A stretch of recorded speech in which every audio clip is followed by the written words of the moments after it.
is already overtaking us. Just a couple of days ago, Ghana went into their own country. Imagine this country, Nigeria, the Nigeria of my own fathers, soldiers.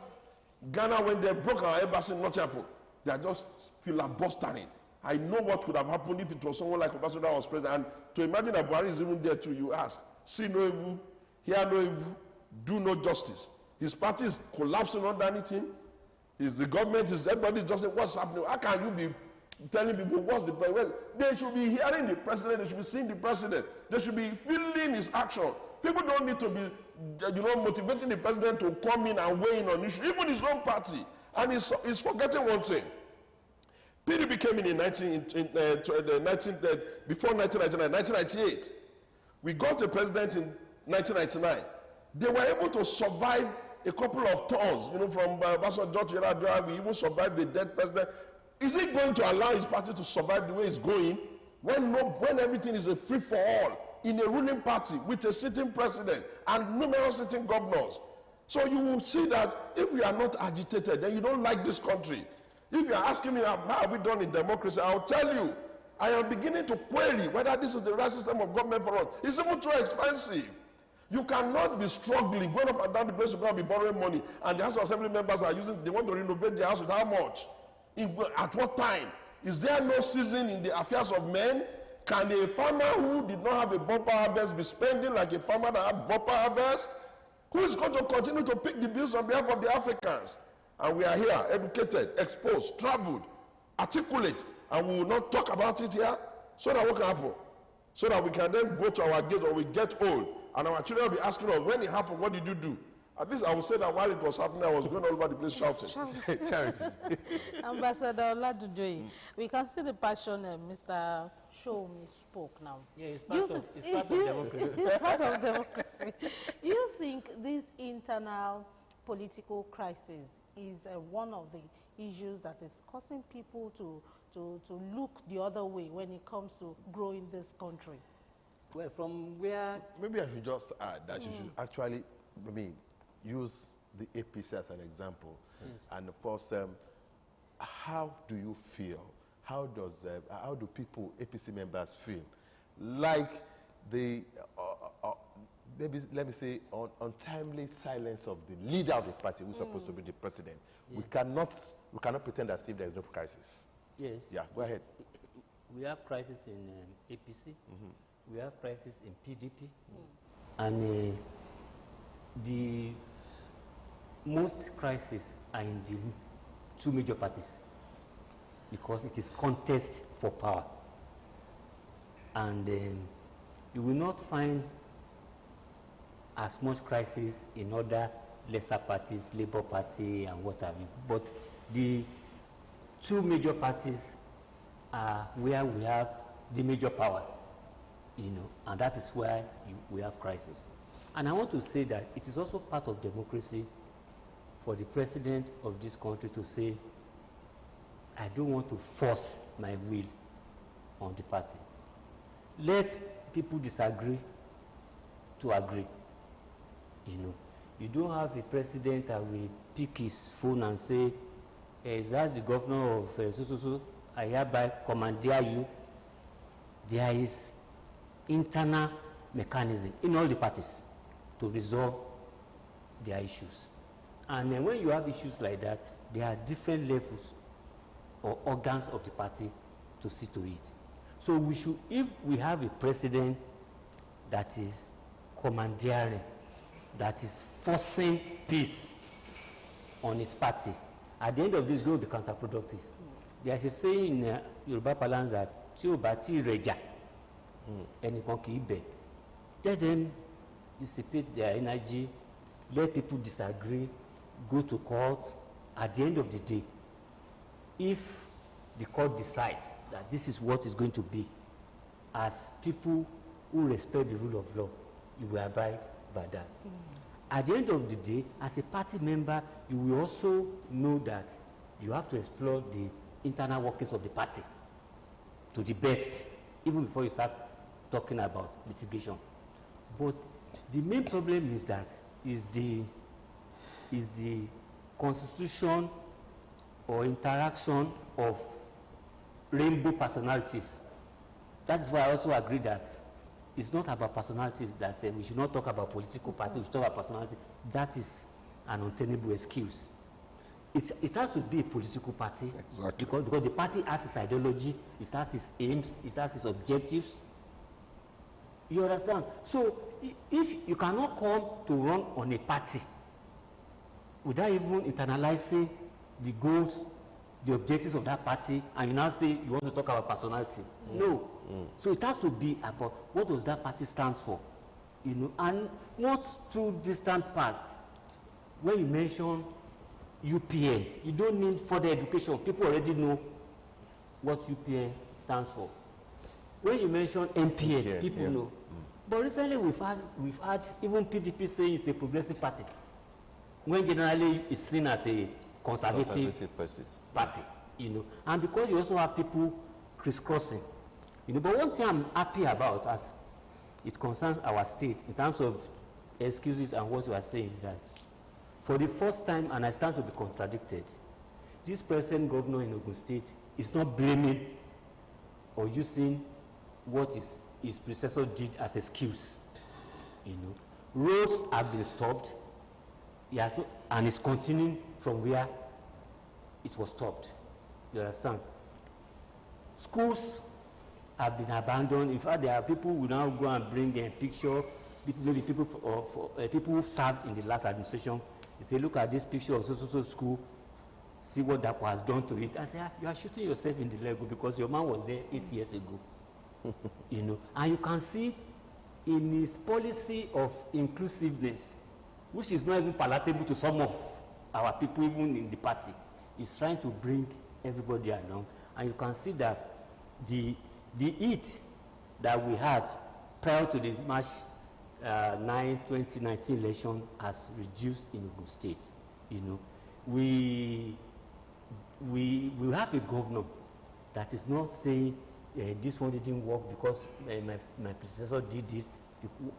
They are in the same party. But we've had a situation whereby a governor will come in and will say, go and remove anywhere you can find the name of my predecessor.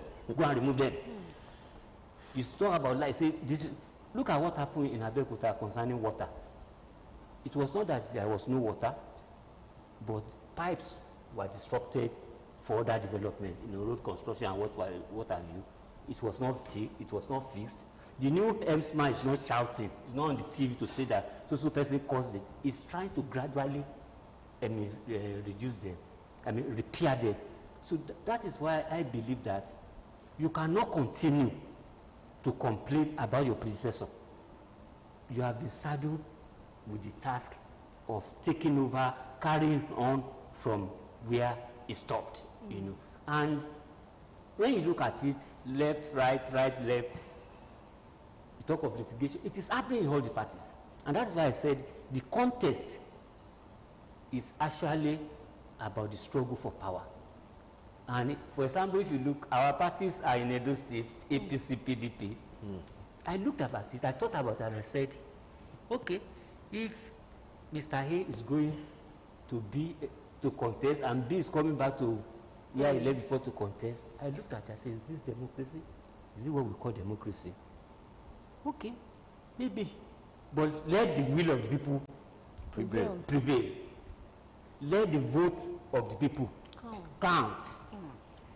As long as we can have that, if you keep moving here and there, as bad as it may, if at the end of the day you subject yourself to the decision of the people, and at the end of the day the vote of the people counts, I think we are still moving ahead. But it's not to say that we have everything perfect. There are a lot of things that are not working well, but we continue to improve on it. And that is why, personally, I don't have, and I think that is the way it should be, I don't have political enemies. I may have political opponents. I don't have political enemies. And the part of democracy is tolerance. Freedom is not synonymous with democracy. Freedom is not built for democracy. It is democracy that is in place to promote freedom. And for you to tolerate opposing view is part of democracy, you know, because unlike what we had during the military, whereby once you say something, your newspaper is closed and things like that. So we that we have been saddled, we are only privileged.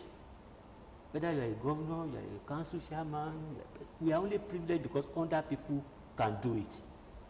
So when we are privileged to be saddled with such positions, we must demonstrate the ability of Omoluabi. We must demonstrate the ability of believing in God. If God has helped you to get to where you are, you will not get there and you still want to say you have a battle to fight, you have a revenge. Look at what happened he was talking about the civil service. Look at what happened in Ogun State civil service with Prince Akwabiodun. When the immediate governor was leaving, about a month to the end of the tenure, over 1,000 staff were engaged. Permanent secretaries were promoted. Heads of corporation, general managers, OGTV, OGBs, and what have you, were appointed at the twilight of the last administration. What have we had as president in the state? The new person will come and do away with all of them. But this governor came, after a while, he set up a committee, it was reviewed. Those staff were accommodated. And why I'm so passionate about jobs for people is that I'm aware that when you give one man a job, you are at least taking care of 5 people. If he's married, possibly have children, he will have parents, he will have dependents. You know? So if the governor decided to confirm the appointment of over 1,000 people, we are not talking about 5,000 dependents. You know, the permanent secretaries were asked to remain, the general managers. That is not what we used to have in the past. So the new man will say, I want to show I'm in charge.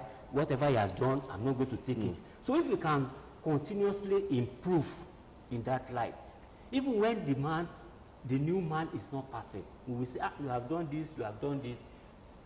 Can you look into this area? Can you look into this area? For example, I was talking to one of our activists yesterday. I don't want to mention name now. I said, the governor has appointed another head of service. That is a woman. The one that just left was a woman. And I knew that when the governor nominated or announced his special advisors and commissioners, my comrades from JDPC, Ijebode, from Watsi, Belakiode, everybody, they came to the governor's office. They brought cooking pots, they brought foam, they were going to sleep there. The governor was in Ibadan. The governor rushed down to Abeokuta, and we interacted with them till about 9 p.m. in the night. So I said, now that the governor has, I think this is also the first time that you're going to have back-to-back female head of service. I said it's also incumbent on you to also commend him because he's attending to your agenda. So, like I keep saying, the democratic space is meant to be expanded continuously. Mr. Showumi, I want to talk about our passion now as Nigerians to grow our democracy. And when we are growing the democracy, we'll talk about the economy, talk about security issues, we'll talk about infrastructure, we'll talk about health and every other thing. You think we have this passion to grow the nation and grow the economy? I think the first thing you should understand is that nations can only follow a line that they know. If you do not have a grand vision that you can market to your people and show them where you want to go, then how would you even measure their own individual passion? That's the first one. The second one is this. Africa, Nigeria especially, has gotten away with murder. Some of the conditions and circumstances we have subjected our people to here, if the Europeans dare it or the Americans dare it to their people, there will be chaos. What do I mean? What exactly is the thing that government thinks it ought to be doing for the people? Government will tell you that they will, yes, they will provide this, they will provide that. What are they providing? Most people have to find a way to get a house for themselves. Most people have to find their own borehole to drink water. Most people have to find their own generating set for light and all that. Most people have to hustle out their own meal. Most people have to even find the money to look after their own health. So you will ask, if we have been 21 years, if the military was doing whatever the military was doing until they left, and we're 21 years in the democracy, is it not right for us now to begin to match which of those things that we think our people deserve have we even achieved? If we had 21 years and maybe Oshoba came, Daniel came, Amosu came, and now that was here as governor, we have to still be saying that somebody is repairing one building in a school as intervention in education. You begin to get upset. If you want to do a holistic repair of education, go and follow that Arabeshala model in Osun State. It's there for all to see. If you want to work on the curriculum so that the people that you are even sending to school, they are fit for purpose, get that done. But our problem is that our leaders want to come in charge, probably broke, or some of them will cook the books and say they are billionaires, zillionaires, come into our system, repurpose all of the money, take the money before our very eyes, begin to use it in the presence of the people, live as if they are the inheritors of Solomon, and everybody will say we don't know, we should just let it go. We are letting go debt. We are letting go huge crisis that is interfering with development. And I tell you, if you must develop your environment along the lines of economy and all of those things, it starts with a grand vision. A grand vision cannot be a nebulous phrase. We let us all come together. Just say, what does that mean?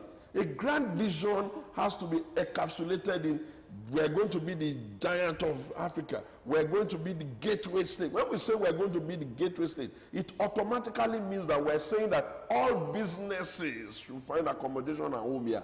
When we say we're going to, there has to be a grand, the people can follow a vision that they know. But if you are asking people, if you reduce a vision to just a persuasive suggestion, people will not follow you. The other area is this. We must understand that the greatest duty of those of us that are outside the fray is to constantly hold the person that is on the seat to account. Why? Because we are playing with only time and resources.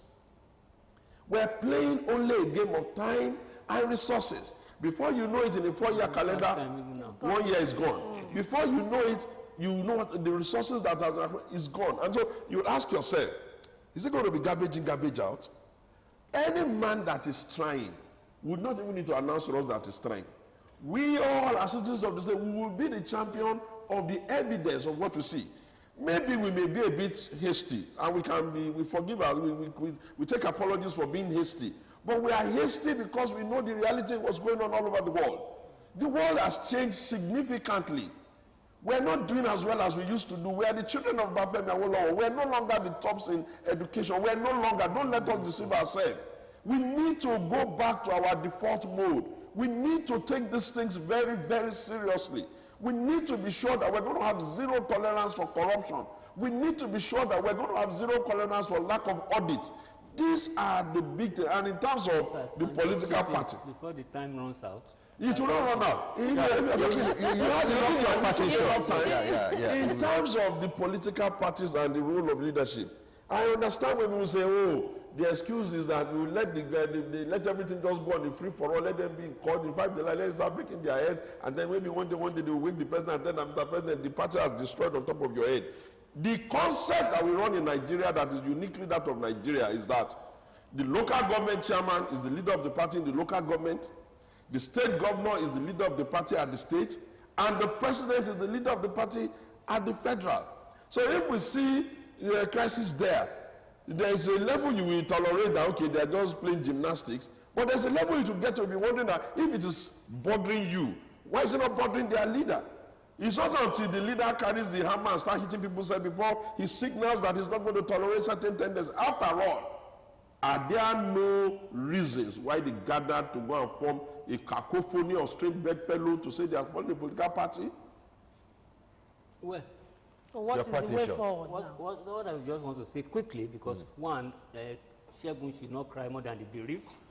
As at yesterday, Governor Wike said that he was backing out of reconciliation in PDP. Yeah, it was not easy to reconcile He before. even said the NWC are tax collectors. Tax collectors. I can imagine what that. As I can regards- imagine what he will call the APC one. And that he will never participate again in The Edo one. in any The Edo- negotiation. the Edo, So you cannot be. I think you should face your party. No, I'm facing One. it. Secondly, you've spoken about Aregbesola model in Osun. Thank God Aregbesola is the only model you can mention is APC.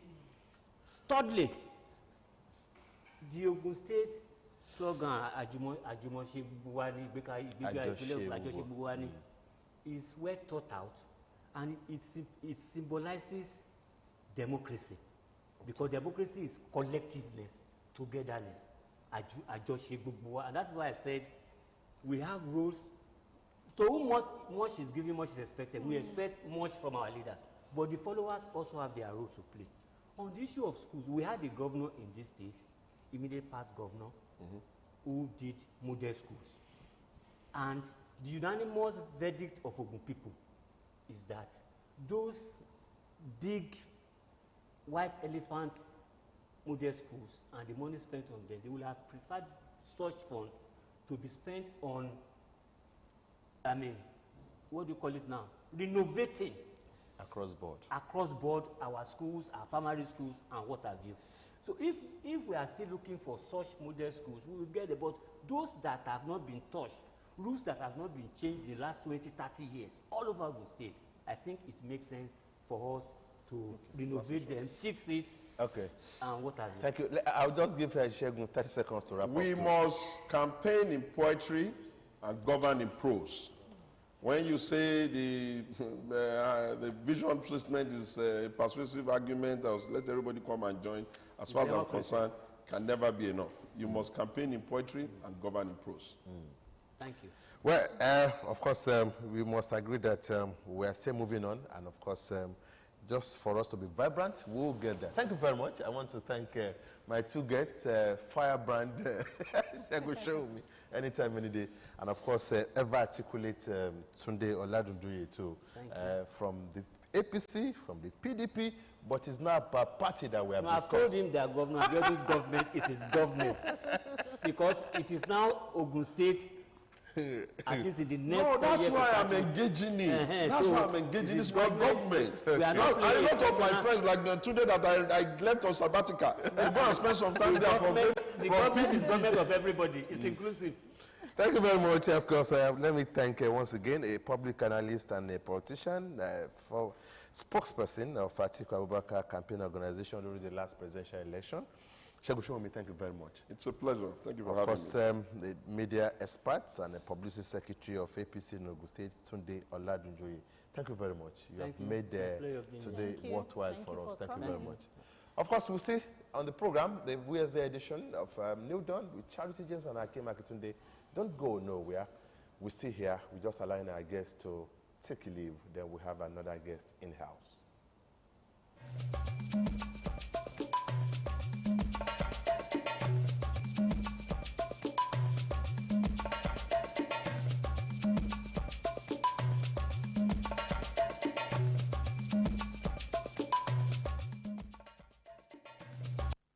This week in history, Diego Maradona coined the phrase "hand of God" on the 22nd of June 1986. He had scored an infamous goal with the aid of his hand in the 1986 World Cup quarter-final match for his Argentine team against England. The International Widows' Day is observed every 23rd of June. The day is a United Nations ratified day of action to address the poverty and injustice faced by millions of widows and their dependents in many countries. Former